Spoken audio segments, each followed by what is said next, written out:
السلام علیکم جی، کیسے ہیں آپ؟ سب ٹھیک ٹھاک ہیں؟ امید کرتی ہوں سب ٹھیک ٹھاک ہوں گے۔ میرے سننے والے سب میرے بہن بھائی سب خوش اور آباد ہوں گے۔ اللہ تعالیٰ آپ لوگوں کو ایسے ہی خوش رکھے، آباد رکھے، ہنستا مسکراتا رکھے۔ جتنے لوگ بیمار ہیں اللہ پاک انہیں صحت دے، جتنے لوگ پریشان ہیں اللہ پاک انہیں کی پریشانیاں دور فرمائے، اور جتنے لوگ اس دنیا سے چلے گئے اللہ پاک ان کی بخشش فرمائے۔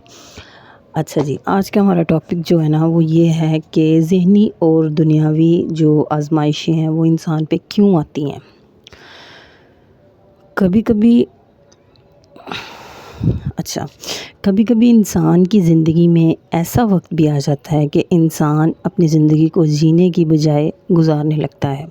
اس کا دل بوجھل سا محسوس کرتا ہے، اس کی زندگی رکی ہوئی ہوتی ہے، حالانکہ اس کی سانسیں چل رہی ہوتی ہیں۔ وہ ایک بھیڑ میں بھی خود کو تنہا محسوس کرتا ہے، اس کے اندر ایک گہری تنہائی جو ہے نا وہ بسیرا کر لیتی ہے، اور پھر اس وقت انسان اندر ہی اندر جو ہے نا وہ ایک ہی بات سوچتا ہے کہ اللہ پاک میرے ساتھ ایسا کیوں ہوا ہے، یہ جو مجھے درد مل رہا ہے، یہ جو میرے پہ وقت آیا ہے، یہ میرے اوپر جو ذہنی آزمائش آئی ہے، کیوں ہے یہ سب کچھ، میں اس الجھن کا شکار کیوں رہتا ہوں۔ ٹھیک ہے، تو میں آج آپ کو بتاؤں گی کہ ذہنی آزمائشیں کیوں آتی ہیں، اور یہ کس طرح ایک آزمائش جو ہے وہ اللہ تعالیٰ کی بہت بڑی جو ہے نا رحمت ہوتی ہے، جسے ہم بظاہر آزمائش اور تکلیف سمجھ رہے ہوتے ہیں۔ اچھا جی، اللہ تعالیٰ ہمیں آزمائشوں میں کیوں ڈالتا ہے؟ تو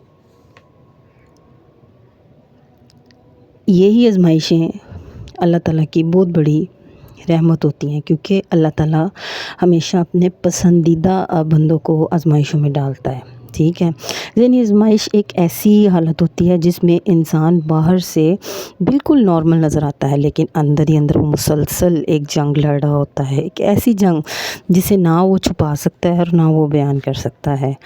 ایسا انسان ہر وقت ڈپریشن میں مبتلا رہتا ہے، کبھی اس کو ماضی کا بوجھ، کبھی اس کے ذہن پہ حال کی الجھنوں کا بوجھ، کبھی اس کے اوپر مستقبل کا خوف، ہر وقت اس کے دماغ پہ کچھ نہ کچھ حاوی رہتا ہے۔ یہ سب چیزیں مل کر انسان کو ایک مایوسی میں لے جاتی ہے، ایک اندھیرے میں لے جاتی ہیں۔ مگر کیا آپ نے کبھی یہ سوچا ہے، آپ کو یہ پتہ ہے کہ اللہ پاک کو اس ہر سچویشن کا، ہماری دماغی، ہماری ظاہری، ہماری اندرونی ہر حالت کا علم ہوتا ہے۔ اللہ تعالیٰ کو ہمارے دل میں اٹھنے والے ایک ایک خیال کا علم ہوتا ہے کہ میرا بندہ اس وقت کس سچویشن سے گزر رہا ہے، کس حالات سے گزر رہا ہے۔ تو اللہ پاک نے فرمایا ہے کہ میں دنیا میں تمہیں آزماؤں گا۔ اللہ پاک نے یہ نہیں فرمایا کہ میں تمہیں دنیا میں خوش رکھوں گا، ساری سکھ دوں گا، نہیں۔ اللہ پاک نے فرمایا اپنے بندوں سے کہ میں دنیا میں تمہیں ہر چیز سے آزماؤں گا، تمہارے مال سے، تمہاری اولاد سے، کبھی تمہیں بھوک دے کے، کبھی تمہیں دولت دے کے، کبھی تم سے دولت چھین کے، کبھی بیماری دے کے۔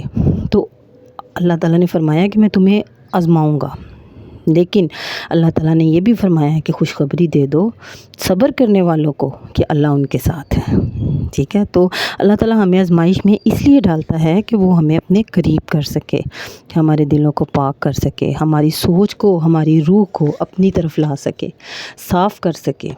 اور میرے مولا علی سرکار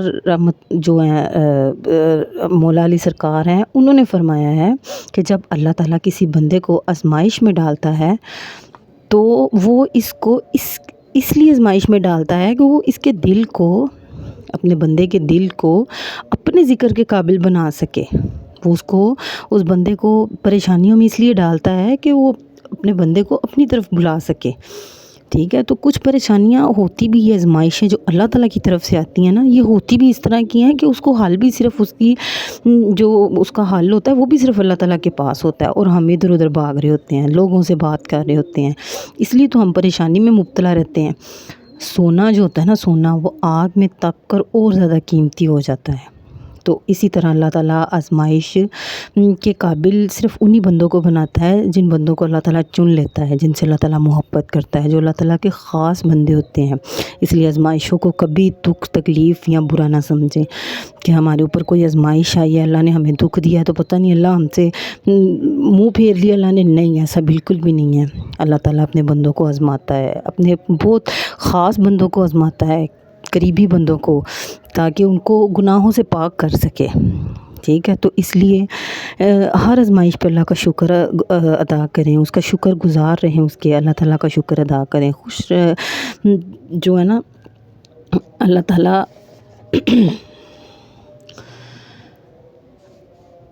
صرف انہی بندوں کو آزمائشوں میں ڈالتا ہے جنہیں اللہ تعالیٰ چن لیتا ہے۔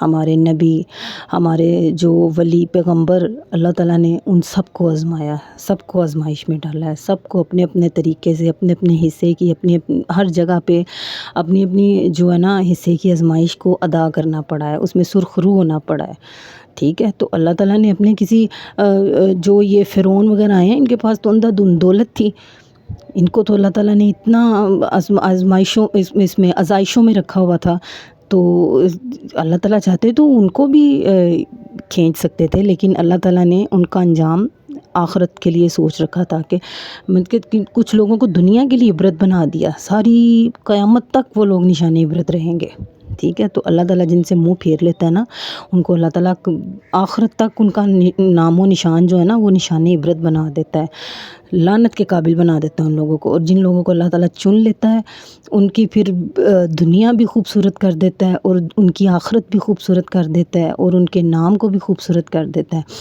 تو اس لیے آزمائشوں کو کبھی برا نہ سمجھیں، اور ذہنی آزمائش پہ صبر کریں، صرف اپنے اللہ کو یاد کریں، اس سے مدد مانگیں، کیونکہ جو آزمائش بھیجتا ہے اس کا حل بھی صرف اسی کے پاس ہوتا ہے۔ تو بس اس سے مدد مانگیں اور شکر گزار رہیں اور خوش رہیں، آباد رہیں۔ اللہ تعالیٰ آپ لوگوں کو ایسے ہی خوش اور آباد رکھے اور ہنستا مسکراتا رکھے، اپنی رحمت کے سائے میں رکھیں۔ مجھے بھی اپنی دعاؤں میں یاد رکھیں اور میرے چینل کو سبسکرائب کریں۔ شکریہ۔